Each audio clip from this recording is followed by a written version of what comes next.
For example, commands like clone, commit, push can be loaded from a plugin folder dynamically with their own set of arguments and help pages. To get started, let's create a project directory. We'll name it PyCLI. That's click. Then we'll create a virtual environment, activate it. I'm using Python 3.6.7. Next, we'll install click module with command pip install click. Once click is installed, let's go ahead and switch to a IDE. I'm using PyCharm for this example. First, let's create a package inside our project. We'll name the package the same as our project.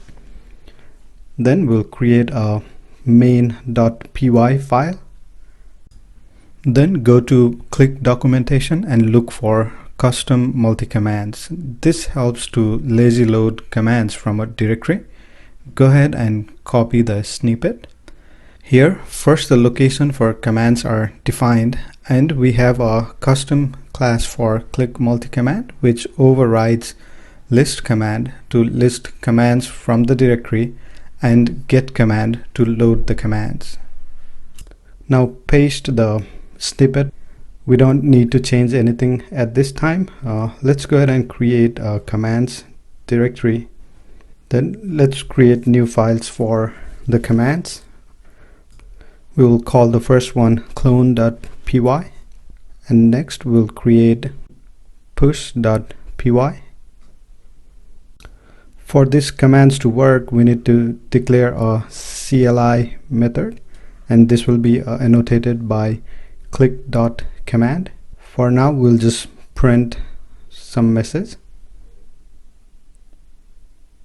We'll also do the same for clone.py.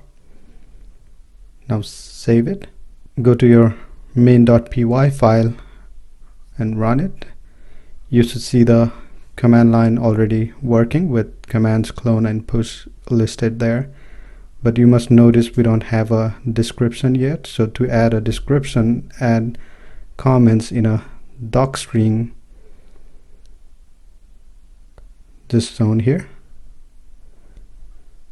Once you save it and then rerun it, the commands should have short description shown as well. To see the help message for the subcommand, run command with --help. Let's execute the push command. It should print the text output. For the clone command, we need source and destination arguments. To pass arguments from CLI, we need to add click.argument annotations for source and destination. Now when we run clone command, we get error for missing argument. For more detail, you can run --help, where the required arguments for the command will be shown.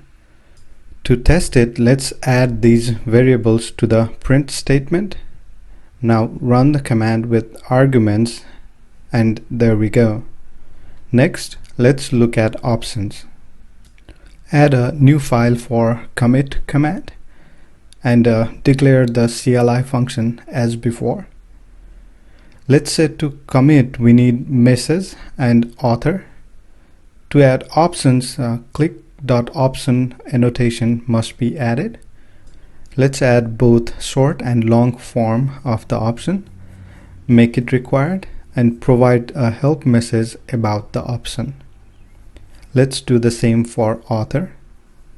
Also, let's add these options to print statement for validation. This time, when we run commit, it will show error for missing option.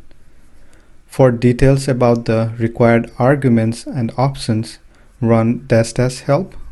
We have nicely formatted help with help message for each options displayed as well as marked as required. The difference between named argument and option is that arguments are positional, whereas options can be provided in any order. To test the command, pass required option and run it, and it works. So far we have 3 different commands, and let's say all commands requires information about the repository.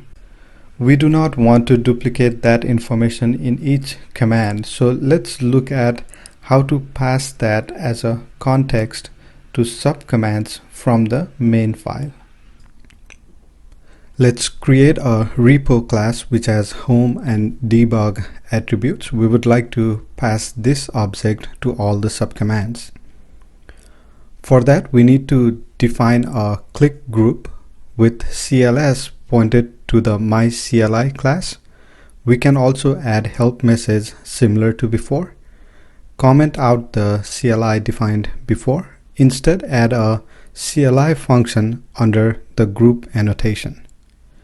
To be able to pass the object to subcommands, we need to add click pass context annotation, which makes context available to the CLI group. We can then define context.object to be the repo instance. We do need to pass home and debug to instantiate a repo object. Let's take home and debug values as options.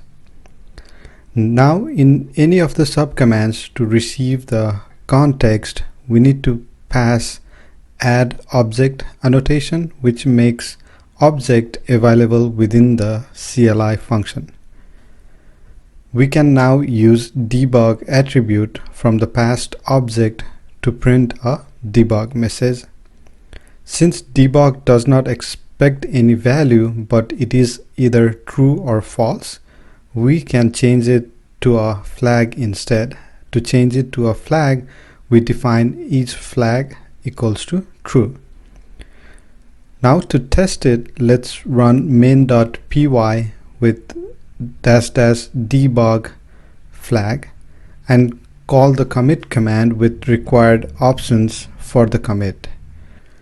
As expected, it prints the debug message. It confirms that value was passed from group in main.py to the commit command. Similarly, we can pass that object to any other subcommands. Let's add it in the clone command, then run it. It prints the debug message. We now have a robust CLI application, but as you have noticed, running it with command python main.py does not look like a system command such as git or AWS CLI. Now let's look at how to run this application as a system command. Let's create a setup.py file with details such as name, version, list of packages, and dependencies required to install this package. Then we define entry points where we add console scripts. That's where the magic happens. Here we provide name of the system command and reference to the function to execute. In our case, this will be the CLI function in main.py. Now we can install our package using pip install dot. Oops, we see an error. Turns out it does not like the dash in package name. Let's refactor and rename our package to pycli_click. Let's try to install it again. This time it installed successfully. Let's run the system command pycli-click. Now it says commands directory not found. That is because we are missing init.py in commands directory. So that directory was not packaged for installation. Let's add it and try again. One thing we need to fix now is that the list command method is going to list all the files ending with .py, which includes the init.py.